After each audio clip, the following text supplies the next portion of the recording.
Bonjour à tous les amis, on se retrouve aujourd'hui avec Abdou de la team BCP qui a fait top 64 à l'YCS Lille. Salut Abdou, félicitations pour ta performance, comment tu vas? Merci beaucoup, hein. Je suis content de mon tournoi, franchement, je finis en top 64, 64e, parfait. Juste ce qu'il faut. Nickel. Qu'est-ce que tu as joué Abdou? Alors j'ai joué Mitsu pur, comme certains de mes teammates, on est parti un peu tous avec le même deck, donc il y avait Samir et Lucas, qui ont aussi top derrière quoi. Et franchement le deck était cool, hein. Je pense que c'était le deck pour le tournoi, hein. C'est le meilleur deck. Est-ce que tu peux nous présenter ton deck, nous dire ce que tu as aimé, ce que tu as moins bien aimé, les choix un peu techniques que vous avez fait? Très bien, pas de soucis. Alors on va commencer par les monstres et l'engine. Il y avait 3 Bakiri, ça on va pas en parler, c'est un point. Les 2 Murakumo et le Futsu. Donc ces ratios là on peut pas les changer, sinon ça pose des problèmes. Pour les petits monstres, il y avait 2 Aramasa. J'en jouais pas 3 des Aramasa parce que le problème c'est que si tu en as 2 en main, t'as déjà une carte en moins, ça devient très compliqué. Vraiment, faut éviter, sachant qu'on a un deck qui brique déjà à la base. Même si c'est un starter, le fait donc de jouer 3 de starters qui sont les mêmes, ça peut poser des problèmes. Donc, après, il y a Sagi qui est une semi-brique, pas l'open, mais bon, obligatoire dans le deck. Hein. Kusanagi, pareil, pas l'open, mais obligatoire pour les combos. Et le Sword, le Sword Serpent, pardon. Et pareil, hein, dans les combos, on est obligé, si on veut post-side aller sur le Fossil Gina, si on le joue pas, c'est très compliqué. Donc, après les cartes de stabilité, j'avais 3 pots d'extravagance, 3 pré-préparations des rites, et les 3 prières. Petite question, alors au niveau stabilité, il y avait des gens qui jouaient le pot de prospect, d'autres qui jouaient le Manju. Qu'est-ce que toi t'as pensé de ces choix? Alors, et pourquoi tu les as pas choisis du coup? Pour le pot de prospect, je le joue aussi, c'est juste une one-off. Ok, très bien. Il est là le pot de prospect. Mais par contre, tout ce qui est Manju, j'aime pas trop parce que ça conflicte avec Impulse. En fait, en playtest, ça m'est arrivé que Manju soit mon seul starter et je suis obligé de faire une Impulse pendant le tour adverse et du coup, je peux pas jouer quoi, à cause de ça. Donc, j'aime pas trop Manju à cause de ça. Mais sinon, c'est une très très bonne carte. Très clair, merci Abdou. Alors, après ça, on a les 3 magies rituelles. Donc ça, c'est obligatoire. Il y en a qui en jouent que 2, mais franchement, je pense que 3 c'est obligatoire au vu du fait qu'on brique et qu'on prend souvent Impulse là-dessus en hors match. On a aussi le miroir pour aller avec la prep. Et même en départ, il n'est pas dégueulasse. Hein, parce que justement, quand on prend Impulse là-dessus, si on a le miroir avec 2 monstres rituels, on fait quand même full combo et on s'en sort très bien. Et en dernière carte de l'Enshin Tsurugi, c'est Magatama, qui est pour moi obligatoire aussi. Hein. Franchement, quand on remonte en board Yumi, c'est la première qu'on veut aller tuto pour essayer de pop le terrain, qui derrière va reborn un monstre pour péter une carte. Et il y a aussi la piège. Je joue main deck. Ah, tu joues la piège main deck, toi, ok. Ouais, je joue la piège main deck parce que quand on commence, il faut avoir un board impassable. Pour le ceiling, c'est pas. Sinon, c'est vraiment compliqué. Pour le tour d'après, elle permet de jouer, elle permet de reborn des Murakumo, vraiment elle fait tout. Une fois qu'elle est dans le cimetière, la game normalement elle est gagnée. Une fois qu'on a un tour avec piège dans le cimetière. Et je trouve que c'est pas tant que ça qu'une brique parce que quand on prend des draw and lock et qu'on la main de départ, on est très content parce qu'au final on finit quand même sur Murakumo piège. Ça fait quand même le taf en général. Et après, j'avais un Call by the Grave en magie rapide parce que voilà, on craint Droll, on craint H, on craint Belle, donc franchement elle était cool. Ok. Et après on va passer au N-Trap. Les N-Trap. Franchement je jouais les classiques, donc déjà 3 Fuga, 3 H et 3 Impulse, donc ça c'était obligatoire. Et sur les 4 qui restaient, j'ai beaucoup hésité, à la base je jouais Imper, puis je l'ai enlevé. Finalement j'ai mis Belle et limite je regrette un petit peu, j'aurais peut-être dû garder Imperm parce que du coup avec Impulse ça a conflit quelques fois et ça m'a fait perdre des matchs importants pour accéder au top 8, donc ouais, c'est à réfléchir. Donc il y avait 2 Belles, un Nibiru parce que je joue Galant Granit et qu'il est pas dégueulasse quoi. Il est tutorisable donc voilà, le monde il est tutorisable, contre Yumi on est très content de l'avoir dans le deck. Et après j'ai voulu mettre un shifter main deck parce qu'en fait je considérais qu'à part Mitsurigi, il est bon dans tous les match-ups. Dracotel, Yumi, Crystron. Ouais, voilà, vraiment dans tous les match-ups on est content de l'avoir. Et en plus de ça, il y a des gens qui jouent Droll main deck. Ah. Et on peut passer le Droll avec un shifter. Donc, moi, franchement, je suis content du shifter. Rien à dire. Alors sur tes end-traps et ton main deck, quelle a été la carte un peu MVP? Celle qui t'a vraiment permis de gagner quelques games, la carte vraiment tu l'as dit, à chaque fois que je l'ai open, celle-là m'a bien aidé. Franchement, c'est Impulse. C'est Impulse, ok. Vraiment, Impulse, ça fait un très bon travail dans le deck, je trouve. Ah. Vraiment, que tu sois first, second, tu es très content d'avoir en main. Franchement, Impulse, c'est carré. 40? Non, je joue à 41. 41, d'accord. Ouais, je joue à 41 et non, franchement, j'ai brick 2 fois sur 2 de mes défaites et voilà. Sur 15 rounds, c'est ok. Ça reste ok, ça reste ok. C'était le parti pris à prendre. Donc, L'extra deck. on va passer à l'extra deck. Donc, du coup, je joue pas d'extra, je vais choisir quelques cartes en x2 pour pouvoir faire mes combos correctement. Donc 2 gales en granit, parce que vraiment, Fossil Dina, pour moi, il est très important sur les games que je commence. Et du coup, je pars du principe que si j'ai pas d'extra, j'ai quand même envie de résoudre ma combo avec Fossil Dina sur la table. Donc, voilà, FTK. FTK, exactement. 2 IP, pareil, c'est le même principe parce que sur des game 1 par exemple, où tu finis sur le board avec IP, si tu as banni la IP, ça devient très compliqué de faire un board correct. Et 2 SP, ultra importante. Elle permet de respecter Nibiru dans des mains qui ne le respectent pas trop. Avec IP, elle est incroyable. Elle permet de gérer certaines MP. Des fois, par exemple, ça m'a permis de gérer des flames contre Dracotail. Non, vraiment, elle est très cool. Et après, c'est que des one-off. En fonction des situations, c'est ça? Voilà, c'est ça. Donc la toolbox des niveaux 4, Babouska, qui permet de faire des locks, quoi, hein. Concrètement, dans certains match-up, elle est vraiment bien. J'en jouais pas à 2 parce que franchement, j'avais pas la place, mais je pense qu'il faudra en jouer 2 en vrai des Babouska. Ça m'arrivait une fois de la bannir et du coup d'être un peu dans une situation compliquée où j'ai dû faire un autre board, quoi. Tornado, je le trouve obligatoire, même si ça conflicte avec Impulse. Franchement, il est fort. Des fois, tu as besoin de gérer une MP. T'as besoin de gérer une backroom. T'es content de l'avoir. C'est la toolbox. Light Dragon Minister, pareil, c'est la toolbox.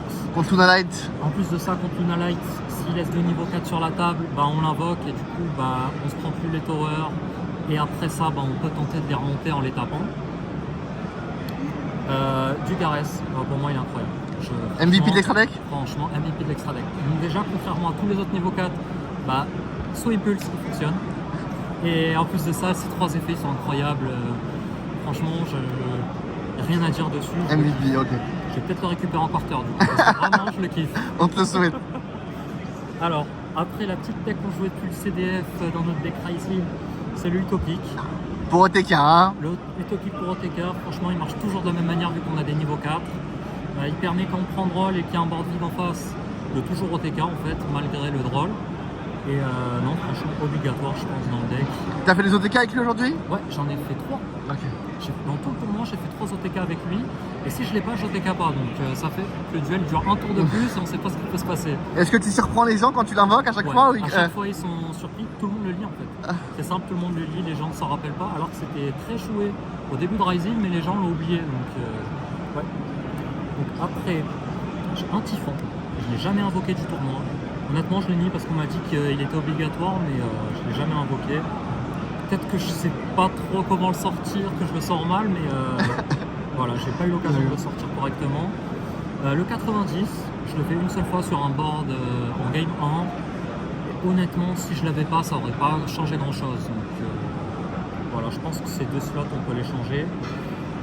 Et après, j'avais une Dark, très important dans le mirror match. Ah, dans le mirror, ouais. Vraiment, mirror match est très très important. Et en plus de ça, contre Dracotail, vu qu'il joue certains darks comme Mululu par exemple, tu peux reborn le Mululu, faire une SP, donc moi franchement la dark elle est cool. Et le Dynamundo que je joue que en x1, et honnêtement je pense aussi qu'il faut peut-être le passer en x2 parce que pareil, je l'ai banni avec code extra, je pouvais pas faire Dynamundo, j'ai dû bricoler différemment quoi, pour essayer d'avoir un Murakumo qui revient. Donc franchement je pense que ces 2 slots là, à mon avis, ça devient un deuxième Babouska et un deuxième Dynamundo. Donc du Garès MVP de l'extra deck avec le relanceur. Franchement, pour le CDF, c'est le MVP du Garès. Rien à dire. Donc on va passer au site. Donc en premier, le Fossil Dina qui est la base de tout mon T1 post-site, quoi. Donc c'est pour ça que je joue 2 gales en granit, c'est pour lui. Tu fais ta full loop et à la fin tu tuto parce que c'est un rocher, c'est ça? Ouais. En plus tu as un board où il y a SP qui fait que même si tu as craqué tout tes names et que le mec fait un Nibiru, tu as quand même un board très très correct. Tu le protèges avec la piège. Il y a Bakiri qui fait que le monstre adverse perd 800 d'attaque. Il est très dur à passer. Très très dur à passer. Et honnêtement, à chaque fois que je l'ai invoqué, j'ai gagné la manche instantanément. Il n'y a pas eu de débat. Donc franchement, pour moi, obligatoire. Donc après, pour gérer Luna Light. Et, Oh là là. et les match-ups qui font des gros boards comme Crystron par exemple, ou même Vanquish. Donc je rentre les deux Lava Golem. Honnêtement, elle était cool. Elle était cool, mais sans plus. Tu l'as résolu combien, beaucoup de fois? Je l'ai résolu 2 fois, il m'a fait gagner 1 fois. La deuxième fois, le mec suffisant. c'était pas suffisant et j'avais pas une main assez bonne. Donc, Ça surprend un peu les adversaires toujours ou il s'y attendait un peu? franchement, il s'y attendait. Le mec à qui j'ai invoqué s'y attendait, il avait déjà tout setup, donc ça a changé rien. Okay. Et j'ai pas affronté Luna Light, donc j'ai pas eu la situation où je l'invoque contre Luna Light. Du coup, voilà. Un Wozu pour compléter les deux Lava Golem et c'est tutorisable. Mais honnêtement, je le rentre en général dans les mêmes match-ups que Lava Golem. Donc des fois, je me demande si c'est pas un troisième Lava Golem à la place de Wozu. Donc pour le match-up Dracotail, j'avais 2 Retaliating. Incroyable, tu l'as résolu? Bah, il y a un duel où ça m'a fait gagner tout seul, mais je me suis rendu compte c'est parce que mon adversaire jouait pas très bien en vrai. Donc au final, je pense qu'il est pas très bon Retaliating. Mais bon, du coup, je le jouais en plus à conflict avec Impulse. Ah oui. Donc c'est compliqué, genre franchement, je pense que c'est à réfléchir. Et j'ai joué 2 Draw and Lock pour le mirror match. Et je pense qu'en vrai, il faut peut-être en avoir un troisième. Mais sinon, ouais, elle était cool. Pas main deck, t'avais pas la place main deck? Tu préférais mettre des impacts plus impactantes? Je pense que contre Yumi, j'ai envie d'avoir de pas avoir en main. Enfin, dans plein de match-ups, j'ai pas envie d'avoir. Dracotail, Yumi, c'est. Donc voilà, on le met quand même en side. Et j'ai aussi cross out en side, du coup. Pour le mirror? Justifie les drôles pour le miroir. Je le rentre même dans d'autres match-ups que le miroir, par exemple contre Vanquish, où je rentre des drôles, je rentre quand même cross out. Contre Canine, en gros tous les match-ups où je rentre drôle, je vais quand même rentrer le cross out, même si je suis second. Et dans certains match-ups, je rentre aussi Barrier Dim avec cross out. Ah, pas mal. En go first, tu rentrais Barrier Dim et cross out? En go second, ok. J'en laissais une. Ça marche. Je me dis, ça me laisse une chance de ne pas me faire FTK par Barrier Dim parce que vraiment, si Barrier Dim se résout, bah, je perds le BO instantanément. Hein, je peux rien faire. Donc je jouais 2 Barrier Dim en side. À la base, j'en jouais 3 et j'ai décidé que la troisième, ça serait un skill drain. Ouh. Donc c'est théorique, je l'ai jamais pioché. Honnêtement, je l'ai jamais pioché, mais théoriquement, ça a l'air vraiment cool le skill drain. Tu l'as jamais résolu? Ok. Ouais, non, je l'ai jamais résolu. Donc voilà. Et les 3 dernières cartes, c'était des board breakers. Donc un plumeau. Ouais, voilà. Classique. Il n'y a rien à dire de plus. Classique, elle est bien. Bon, en même temps, la plupart des decks ont des out à plumeau, mais voilà, ça reste plumeau. Et 2 Cook of Eclipse parce que je voulais améliorer mon match-up Vanquish où j'ai un petit peu du mal contre ce deck. Et je me disais que Book of Eclipse elle est vraiment pas mal quand elle se résout. Elle permet de raser le board malgré que la piège se soit résolue. J'ai dû la résoudre une fois dans le tournoi, elle était cool, ça va. Non, la MVP de ton side? MVP de mon side, Fossil Dina. Hein. Fossil Dina à chaque fois? FTK premier tour? Non, franchement, Fossil Dina, FTK premier tour à chaque fois, rien à dire. Et la carte qui t'a potentiellement manqué en side? La carte qui m'a potentiellement manqué. Un Dark Ruler, des droplets ou vraiment non, pas nécessaire? Je pense droplet en vrai. Je pense que droplet à la place de Book of Eclipse aurait été meilleur parce qu'en fait Book of Eclipse elle a aucun impact dans le mirror match alors que droplet peut en avoir un et. Surtout que Book of Eclipse peut se faire trader par H alors que droplet voilà, t'es quasiment sûr de la résoudre. C'est pas les mêmes match-ups où je les rentre, tu vois les deux. Et droplet c'est pour le miroir et franchement il m'a un petit peu manqué en miroir. Ça marche. Bah merci beaucoup Abdou pour tes deck profile. T'es sur une grosse saison quand même. Top en France. Top à l'YCS, franchement, une année 2025 sur les chapeaux de roue. Entre guillemets retraité qui joue pas beaucoup, ça va. On dit que la BCP est finie, mais la réunification avec la OG Snow vous a fait. La réunification, bah voilà, il n'y a plus rien à dire. Hein, les scores parlent d'eux-mêmes. Hein. Félicitations mon gars. Merci frérot. On te souhaite les meilleurs et quel sera ton prochain événement? Prochain événement, c'est le week-end prochain, on va à Anaheim. Si je suis motivé à jouer.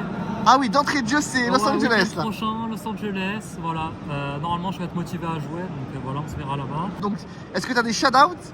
Ouais, alors shout out à toute la team BCP, à toute la team Snow avec qui on fait tous nos playtests en ce moment. C'est tous des frérots. Dédicace aussi à mes enfants parce que je suis papa et que j'ai 2 enfants. Donc Bravo, dédicace à félicitations. Aslan et Waouh, Isaac. c'est fort. Merci. Et voilà, hein, on se revoit à Naïm alors un week-end prochain. Merci beaucoup Abdou pour ton temps et encore félicitations pour ta performance. Merci, Bravo Abdou. SK.